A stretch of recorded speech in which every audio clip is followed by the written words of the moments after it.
The sun was low over the dusty horizon of New Haven Colony, painting the metal towers with a red glow. The air smelled of dry sand and recycled oxygen. Commander Ryan walked toward the central hall, his boots kicking up small clouds of dust. He had been ordered to come quickly, no explanation given. Inside the hall, the alien council stood in a half circle. Their tall, slender forms looked even stranger under the dim lights. Their skin shimmered like stone touched by moonlight. Behind them stood two figures, smaller, almost human. Ryan's steps slowed. His soldiers' eyes scanned the scene. The two figures were women, identical in face and form. They had long silver hair that seemed to catch the light. Their skin was pale with a faint glow, and their eyes shone with a soft blue fire. One of the alien elders stepped forward. His voice was deep and echoing. "Commander Ryan," he said, "today we present you with a gift." Ryan's jaw tightened. Gifts from the council were rare, and they were never simple. "This," the elder continued, pointing toward the two women, "is Lyra, and this is Nyla. They are yours to guide and protect, and they will help you rebuild your human colony." A ripple of whispers spread through. The humans gathered at the back of the hall. Some sounded curious, others almost jealous. A few had the same suspicion. Ryan felt building in his chest. Nothing in this place came without a price. Lyra and Nyla stepped forward together. Their movements were smooth, almost too smooth. They bowed their heads slightly in greeting. Lyra smiled, a small, polite smile. But Nyla only watched him with unblinking eyes. Ryan cleared his throat. "And what exactly are they supposed to do?" he asked. "They will help you repopulate and rebuild," the elder said without hesitation. "Your numbers are low. Your colony is weak. These sisters have been chosen for this task." Ryan's mind stumbled over the words. Repopulate? Chosen? This was not a normal mission assignment. This was something else. "I think there's been a mistake," Ryan started. But the elder raised a hand, cutting him off. "There is no mistake, Commander. Accept them, or your colony will face the coming night unprepared." The words hung in the air like a shadow. The coming night. Ryan didn't like the sound of that. Lyra spoke then, her voice soft but clear. "We are here to help, Commander. We will follow your rules. We will stay close to you." Nyla finally blinked, her gaze still locked on him. "We will not fail," she said. Ryan looked between them. His instincts were screaming. These women, if they were women, were more than they appeared. But the alien council gave no further explanation, only a formal gesture of dismissal. The meeting was over. Outside the hall, the crowd of colonists had already started gossiping. Ryan caught fragments of their words. Beautiful, lucky, strange eyes. Why him? The sisters followed him silently, their steps perfectly in sync. Ryan's quarters were at the far end of the colony's inner sector. As they walked, he kept glancing at them. They seemed calm, but their eyes were always moving, studying the buildings, the people, the sky. When they entered his quarters, Lyra touched the wall as if feeling for something. Nyla moved straight to the small window and stared out at the desert. Ryan set down his rifle and crossed his arms. "Let's get one thing clear," he said. "I don't know why you're here, and I don't trust you yet." Lyra tilted her head slightly. "Trust will come with time," she said. Nyla didn't look away from the window. "Night is coming," she murmured, almost too quietly to hear. Ryan frowned. "What's that supposed to mean?" he asked, but she didn't answer. The rest of the day passed in uneasy silence. Ryan tried to work through his usual duties, but everywhere he went, the sisters followed. They never spoke unless spoken to, but their presence was heavy, like a shadow that wouldn't leave that evening. The colony's lights flickered for a moment, a rare thing. The engineers blamed it on a sandstorm building outside. Ryan wasn't so sure. After dinner, he stood on the balcony of his quarters. The desert stretched out endlessly under the fading light. The wind was rising, carrying with it a strange low hum. He had never heard that sound before. Behind him, the door opened without a sound. Lyra and Nyla stepped out, standing on either Sight of him, Commander, Lyra said softly. Stay inside tonight, Ryan turned to her. Why? Her glowing blue eyes met his, and for the first time, her calm voice carried a trace of something else. Fear. Because, she said, the gift is only the beginning. The wind howled through the colony walls, and somewhere in the distance, the ground seemed to shiver. Ryan looked out into the darkening desert, and for the first time since arriving on this planet, he felt truly unsafe. Asterisk morning came slow to New Haven Colony. The pale sunlight spilled over the high walls and narrow streets, painting everything in a dull yellow.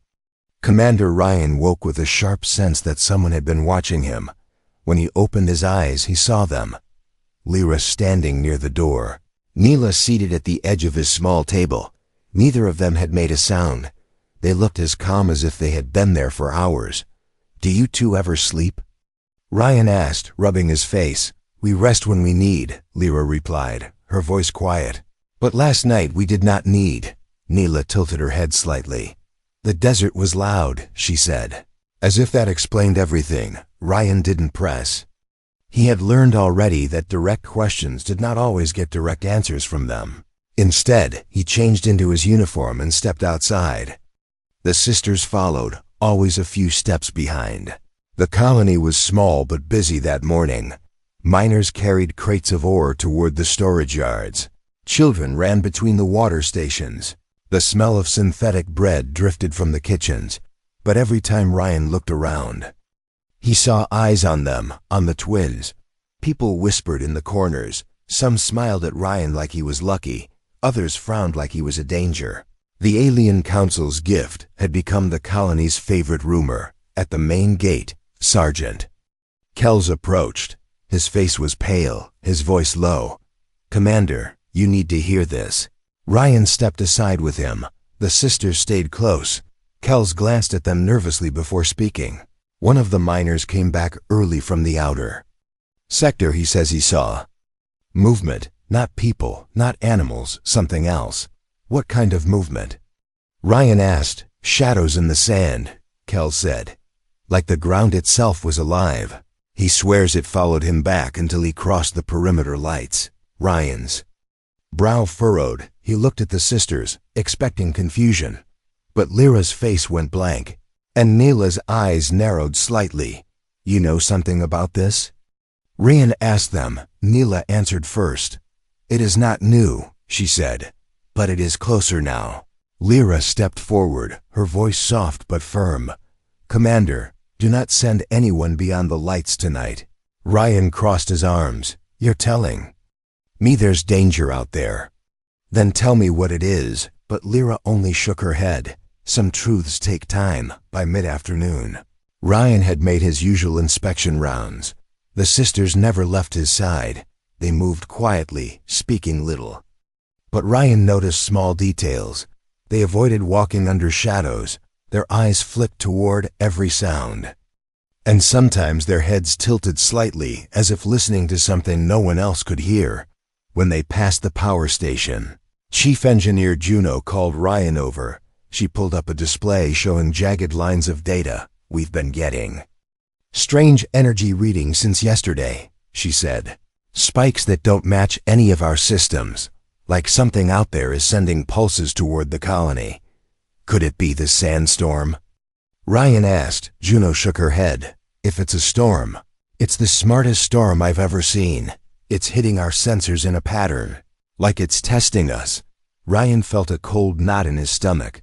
He glanced at the sisters. Lyra's lips were pressed tight, and Neela's gaze was locked on the horizon. That evening, Ryan decided to take a walk to the watchtower. The sun was low, and the wind carried fine grains of sand across the path. The sisters walked beside him now instead of behind. Why are you so interested in the desert? Ryan asked them. We are not interested, Lyra said. We are concerned. Concerned about what? He pushed. Neela finally spoke, her voice even lower than before. The ground remembers, the air listens, and sometimes the night answers. Ryan stopped walking. What does that even mean? But they didn't answer. At the tower, The view stretched for miles, endless desert, broken only by the thin lines of old alien ruins that jutted from the sand. Ryan had always thought of them as dead stone, nothing more. As the last light faded, something flickered on the horizon, a faint blue spark. Then another. Ryan leaned on the railing, narrowing his eyes. The sparks moved, joining into a slow circle. He heard soft footsteps beside him. Lyra and Neela had come to stand close. "It begins earlier tonight," Lyra murmured. The wind rose suddenly, carrying a sound like distant whispers. Ryan felt the hair on his neck. "Stand up, what is that?" Neela's eyes glowed faintly in the dark. "The warning," she said. "Do not ignore it." Ryan gripped the railing tighter. "You're telling me those lights out there mean something dangerous is coming?" Lyra didn't answer. Instead, she reached out and touched his arm. Her skin was cooler than human skin. "Commander," she said, "the colony thinks we are here to help you rebuild.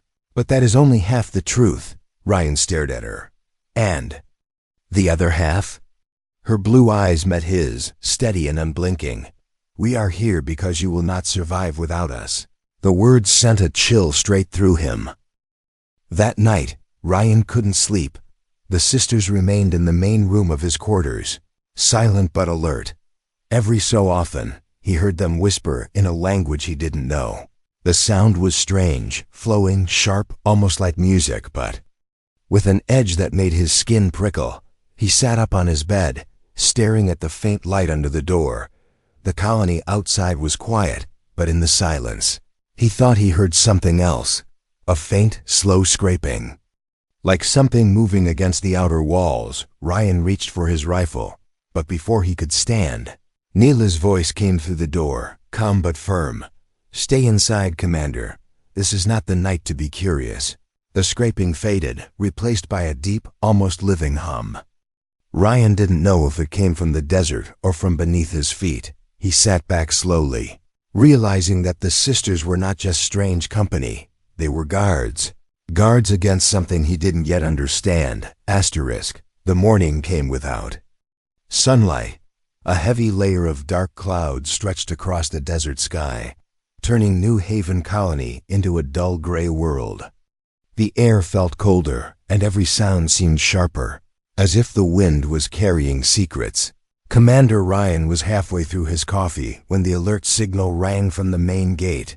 He grabbed his jacket and rifle, the sisters following without a word. Their footsteps were almost soundless on the metal floor.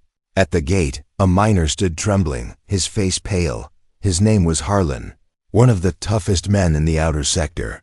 But now his hands shook as he clutched his helmet. "Commander," Harlan stammered. I saw them."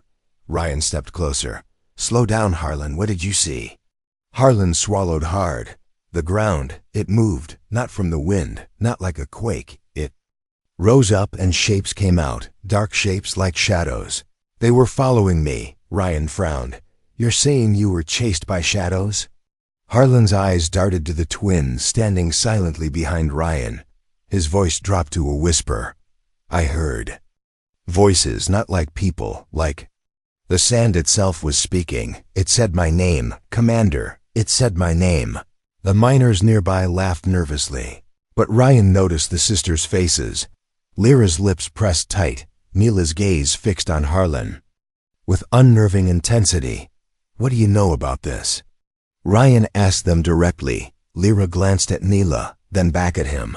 "The whisper," she said simply. "It has reached your walls." Ryan's stomach knotted. "The whisper? What is it?" Neela stepped forward, her voice calm but cold. "A memory of something that never forgives," Harlan shuddered. "Whatever it is, I'm not going back out there." He turned and walked away, muttering prayers under his breath. By midday, the rumor had spread through the colony like wildfire. People avoided going near the outer gates.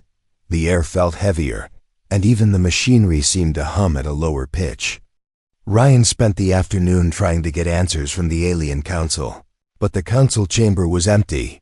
The elders were nowhere to be found, which was strange, because they almost never left the colony. When Ryan returned to his quarters, He found Lyra and Neela standing by the window, staring out at the desert. Where did the council go? He asked. They know, Lyra said without looking at him. Know what? Ryan demanded. That the night will not wait much longer, Nyla replied, her voice almost a whisper itself. Ryan stepped closer. If you know something is coming, tell me.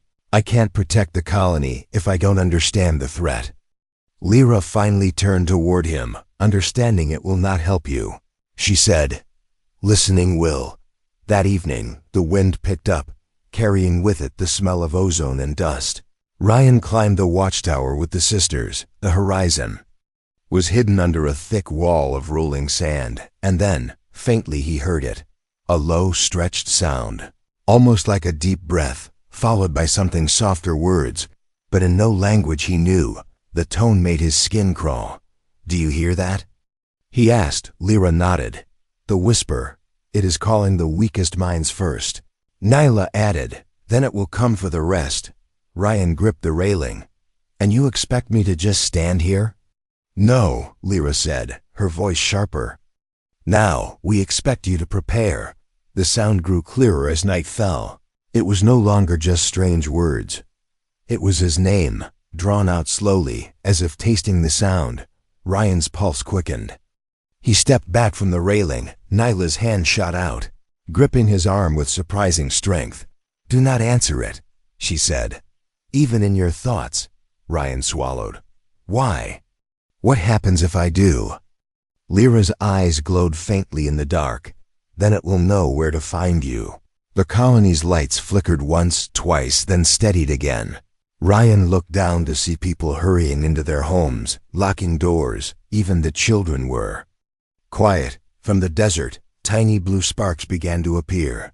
Not in the usual circle, but scattered, moving toward the colony in a slow, deliberate pattern. They are searching, Nyla said, her voice low. They are hungry. Ryan turned to her. Sharply. Hungry for what? She didn't blink. For us. Hours later, Ryan sat in his quarters, rifle across his lap. The whisper had faded for now, but his mind kept returning to the way Harlan had looked, broken, terrified, like he had lost something inside himself. Lyra was seated near the door, eyes closed but breathing steady. Neela stood at the window again, never turning away from the dark. Ryan finally spoke. What are they really? These things in the sand? Lyra opened her eyes slowly. They are not alive in the way you think. They are a wound in the world, and wounds do not heal if you feed them. Neela's voice came from the shadows near the glass. And soon, Commander, someone will try to feed them. Ryan stared at her. Who? She turned, her blue eyes catching the faint light. Someone inside these walls. The words hit harder than he expected. If that was true, the colony wasn't just in danger from the outside. It was already under threat from within, and as Ryan sat there, the wind outside carried a faint, almost human laugh across the sand. Asterisk. The night came early. The desert sky darkened faster than usual, as if something heavy had been pulled over the world. The colony's lights clicked on one by one, casting a pale glow over the walls and streets. Commander Ryan stood at the watchtower again, Lyra and Neela beside him. Below, the colony moved like a quiet clock, people locking doors, guards checking rifles, generators humming. Yet there was a nervous energy in the air, like everyone could feel the same invisible pressure. The first light appeared far out in the desert, a tiny flicker of blue against the black horizon. Ryan thought at first it was a glitch in his vision, but then another appeared, and another, each one steady, pulsing. They're back, Ryan muttered. No, Lyra said softly, her voice carrying a strange weight. This is different. Ryan narrowed his eyes. The blue lights began to form lines, connecting one to the other. The pattern grew wider, curling like a spiral until it formed a perfect circle nearly a kilometer across. What is that? Ryan asked. Neela's gaze didn't move from the formation. A gate. The air shifted. A deep vibration rolled through the tower floor. Not like a quake, more like the hum of a giant machine buried far below. Ryan's teeth buzzed in his jaw. From the desert, faint pillars of light rose into the air. connecting the glowing circle on the ground to the low clouds above. The wind carried a smell like burning metal and rain. Lyra stepped closer to the railing, her eyes glowing brighter. They are trying to open it. Ryan felt his chest tighten. Open what? She didn't answer. Instead, she raised her hand toward the lights. Her fingertips glimmered faintly, like she was feeling the air itself. Down below, one of the younger guards shouted from the wall, "Commander, we've got movement." Ryan looked to the far side of the glowing circle. His stomach turned. Black shapes were sliding over the sand. Not walking, not crawling, but flowing, like liquid shadows.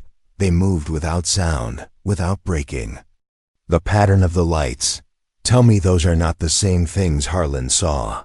Ryan said. They are the first, Nyla replied. The ones who scout before the hunger arrives. The colony's alarm system started to wail. Guards moved into position, rifles ready. The engineers in the power station sent a surge to the wall lights, bathing the perimeter in harsh white glare. But the black shapes stopped just beyond the light's reach. As if the glow itself was a barrier, they stood there, or hovered, their outlines shifting. One of them stretched upward, thin and long, until it seemed to almost taste the air. Ryan raised his rifle. If they're scouting, let's show them what we do to scouts. No, Lyra said sharply, grabbing the barrel and lowering it. Do not fire, Ryan glared at her. You want me to just let them stand there? If you fire first, the circle will break, Nyla said. And when it breaks, they will rush the walls before we are ready. Ryan bit back his frustration. The shadows stayed still for what felt like hours, though the clock on his wrist said only 7 minutes. Then, slowly, they melted back into the dark, beyond the lights. Ryan exhaled. What just happened? Lyra finally looked at him. They are testing your fear, and? Her expression was unreadable. You passed for now. But the night wasn't done. An hour later, the blue circle in the desert flared brighter. The hum in the air deepened. Ryan felt it in his bones. The clouds above swirled directly over the formation, creating a dark funnel that didn't touch the ground. From somewhere deep under the sand, a flash of light shot upward through the center of the circle, so bright it burned Ryan's eyes. When he blinked away the afterimage, he saw a shape inside the light, tall, thin, almost human but wrong, its limbs bent at odd angles, and its head was crowned with thin tendrils that waved like sea plants. Nyla's voice was almost a whisper. It's too early for it to come through. Someone inside the colony is helping it. Ryan turned sharply. Inside? Yes, she said. The gate needs a signal from here, from within your walls. It cannot open on its own this soon. Before Ryan could reply, the tower lights flickered. A few went dark, plunging the eastern sector into shadow almost immediately. The whispering started again, but louder, closer. Ryan ran down the tower stairs with the sisters. They moved through the streets as people shouted, and guards scrambled to fix the lights. The whispering was everywhere now, weaving through the air like smoke. At the far end of the street, a single figure was walking toward the gate, slow and steady. Ryan recognized the face, a mechanic named Darren. His eyes were glassy, and his lips moved as if repeating the whispers. Stop him, Ryan ordered. But before the guards could reach him, the sisters moved. Nyla was suddenly in front of Darren, her hand pressed flat against his chest. Lyra appeared behind him, whispering something sharp and fast in their strange language. Darren collapsed to his knees, gasping. His eyes cleared, and he looked around in confusion. Where am I? You were opening the gate, Nyla said, her tone flat. Darren's face went pale. I don't remember. By the time the lights came back on, the blue circle in the desert had faded. The black shapes were gone. The hum in the air had stopped. Ryan stood in the silent street, staring at the twins. If you hadn't stopped him, you would not have a colony to command. Lyra finished for him. Ryan didn't argue. He only realized something he hadn't before. The enemy didn't just live in the desert. It could walk inside their walls anytime it wanted. And tonight had only been a warning, asterisk. The next morning, the colony felt different. Not calmer, just quieter. The kind of quiet that comes after a storm when everyone waits to see if it's really over. Commander Ryan walked through the central sector with Lyra and Neela beside him. People stared at them in a new way now, last night's events spreading. Faster than any official report, they all knew someone inside the colony had been taken, and it wasn't by choice. Ryan kept thinking about the blue circle in the desert, the shadows and that tall, twisted shape in the light. He had questions, too many to count, but he knew the council wouldn't answer. So he turned to the only people who might, the twins. They led him without a word to a place he had never been. The old Foundation sector beneath the colony. The air there was colder. The walls built of smooth black stone, unlike the rest of the human structures. This part of the colony was here before you arrived, Lyra said, her voice echoing in the empty space. Ryan ran his hand along the wall. It felt warm, almost like skin. What is this? It is the top of something much larger, Nyla said. Your people built on top of it, thinking it was only dead rock, but it is not dead, Ryan frowned. You're saying we built the colony over… what? An alien building? Lyra stepped into the center of the room. Not a building, she said softly. A lock, Ryan blinked. A lock? For what? For a door, Neela said. A door that must never open. The words made Ryan's stomach tighten. He glanced at the smooth floor under their feet. And if it opens? The desert will not end at the walls, Lyra said. The desert will be inside every mind, every breath, every drop of blood, until there is nothing human left. Ryan stepped back, trying to process it. Why would the council put us here?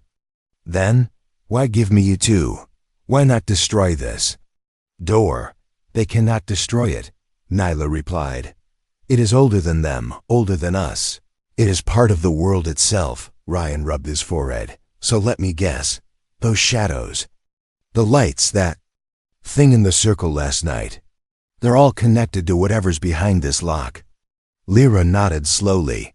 They are pieces of it, testing the edges, waiting for the seal to weaken. The air seemed heavier the longer Ryan stood there. He had the strange feeling that the walls were listening. He glanced at the twins. And the council gave you to me because… to keep the lock closed, Neela said simply. We are the last of our kind who can touch the seal without breaking it. Ryan stared. So, you're guardians? Yes, Lyra said. But we are not here only to protect the colony. We are here to use the colony. Ryan's jaw tightened. Use us how? Every human heartbeat above this place strengthens the seal, Neela explained. Your life here, your presence, your people's, is the weight that keeps the door shut. Ryan looked around at the black walls again. So if the colony dies, the seal breaks, Lyra finished. A low sound rumbled through the floor, making the walls vibrate. Ryan stepped back, hand on his rifle. What was that? Neela's expression didn't change. It is moving. Ryan's pulse spiked. It? The thing behind the door? It has no name, Lyra said. Names give power, and this must not have power. The vibration faded, but Ryan could still feel it in his bones. He exhaled slowly.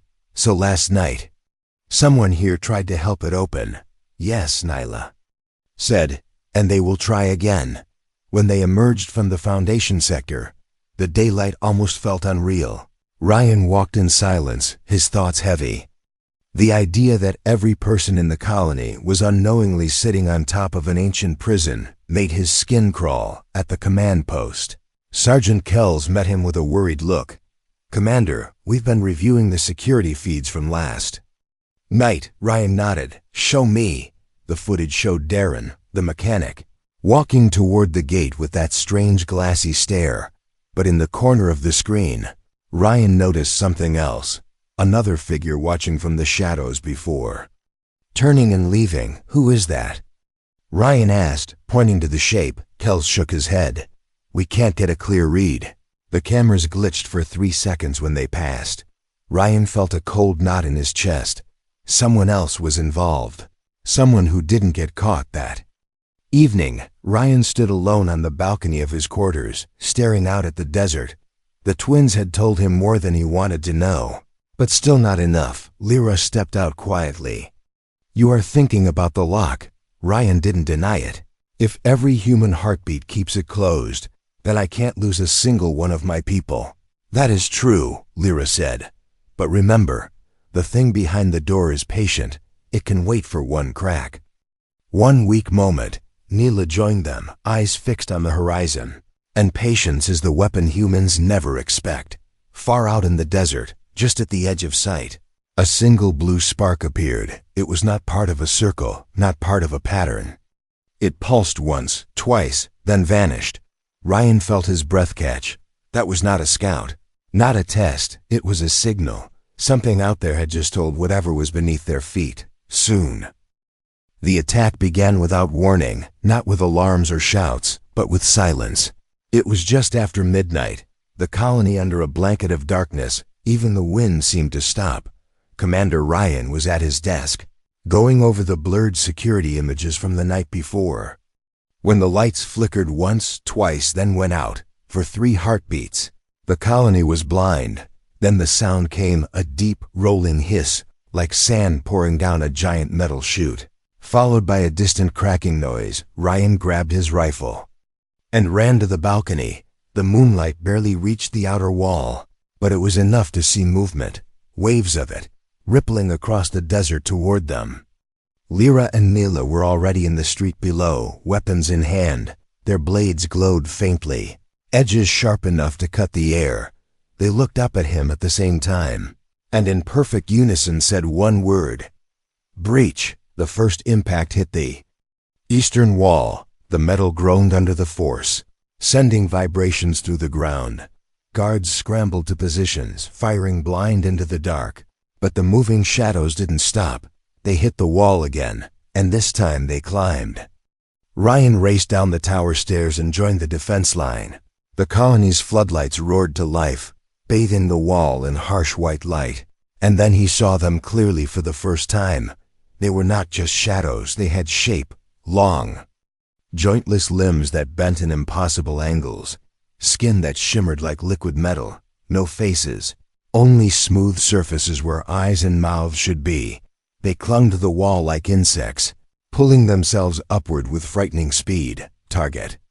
"The joints!" Ryan shouted, firing at the nearest one. The bullet tore into its shoulder, spraying black liquid that steamed on contact with the wall. The creature fell back, but 3 more took its place. Lyra moved like lightning, her glowing blade slicing through limbs as if cutting water. Neela fought differently, slower but heavier, each strike breaking through the creature's strange bodies with precision.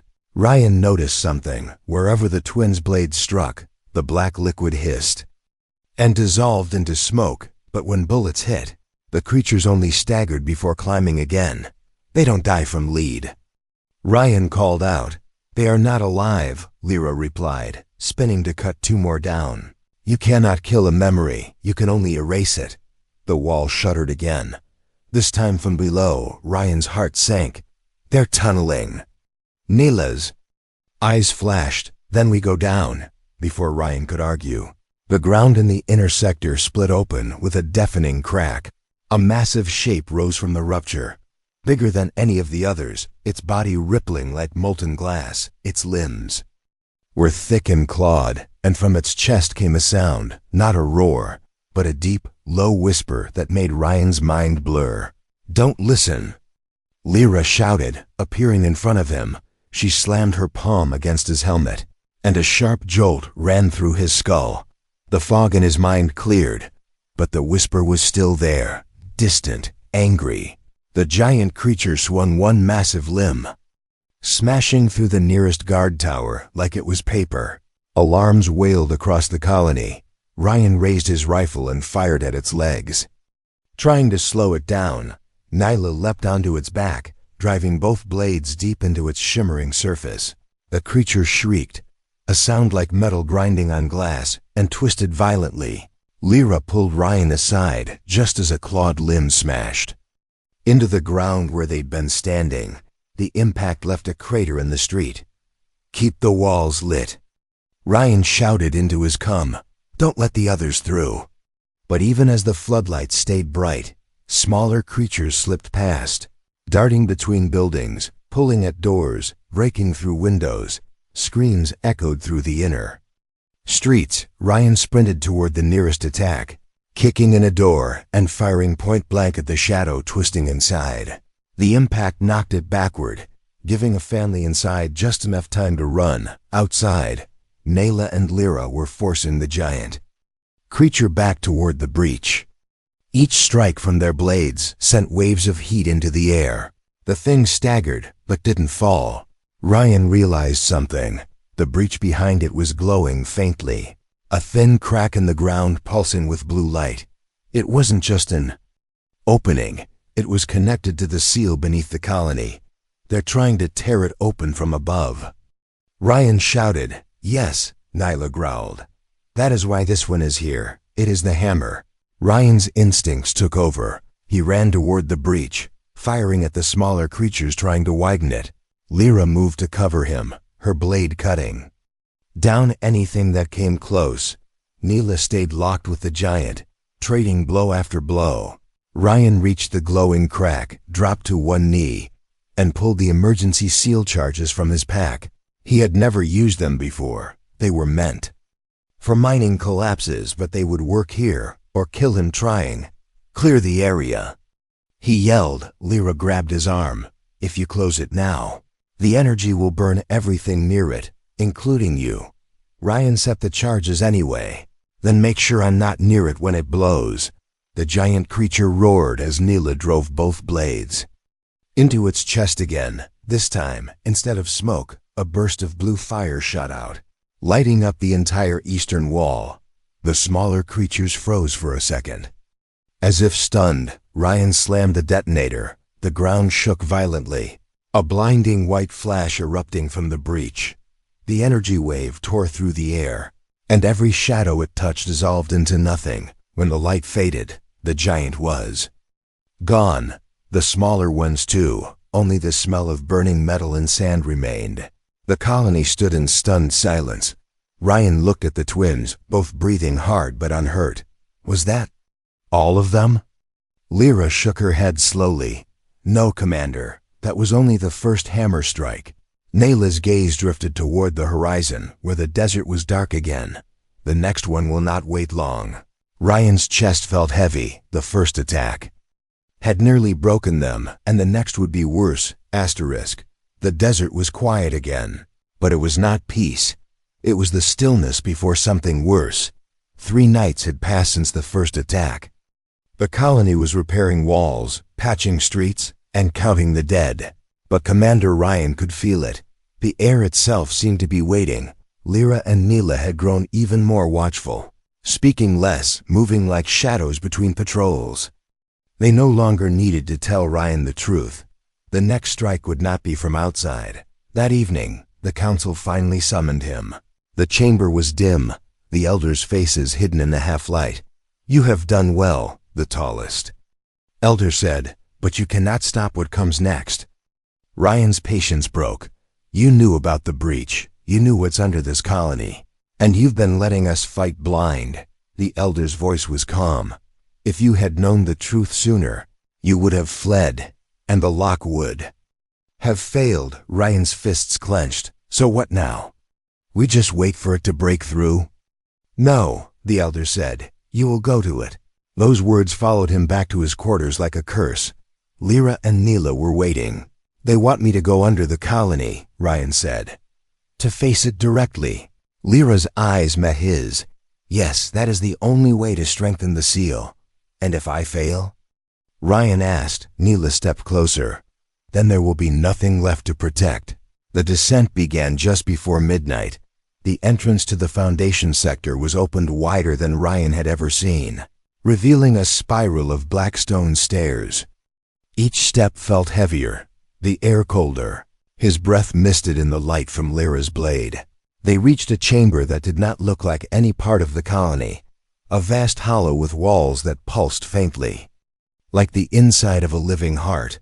In the center stood a single black arch, its surface rippling like liquid glass. Blue light glowed faintly from deep within it. "That's the door," Ryan said, his voice tight. "Yes," Lyra replied. "And it is already listening to you," the whisper came then. Not in the air, but in his head. It was not words this time, it was images. The colony in flames, the walls broken, the sky black and full of falling shapes, his people screaming, their voices fading into silence, and then a different vision, the colony alive, full of green plants and clean air, children laughing, no hunger, no fear. The voice followed, smooth and deep. "You can save them." "Commander, only you," Ryan gritted his teeth. "It's trying to bargain. It will promise anything," Nyla said. "Because it knows you want to believe." The visions grew stronger. The perfect future it showed him was almost too real. The sound of laughter, the warmth of the sun, the feeling of safety. "Just open the door," the voice said, "and I will give this to you." Ryan stepped back, shaking his head. "If I open it, you'll kill them all."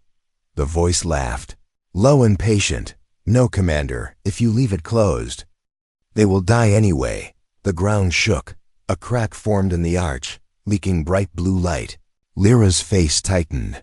"It is trying to force itself through. If it reaches the threshold, we cannot stop it." Ryan raised his rifle, but Nyla caught his arm. "Guns mean nothing here. The seal must be fed." "Fed with what?" Ryan demanded. Lyra's voice was soft. "Life," Ryan froze. "You mean a sacrifice?" "Yes," Nyla said. "One strong enough to hold the door for another generation." The crack in the arch widened. The blue light spilled across the floor, shapes moving inside it like shadows in water. Ryan's pulse pounded in his ears.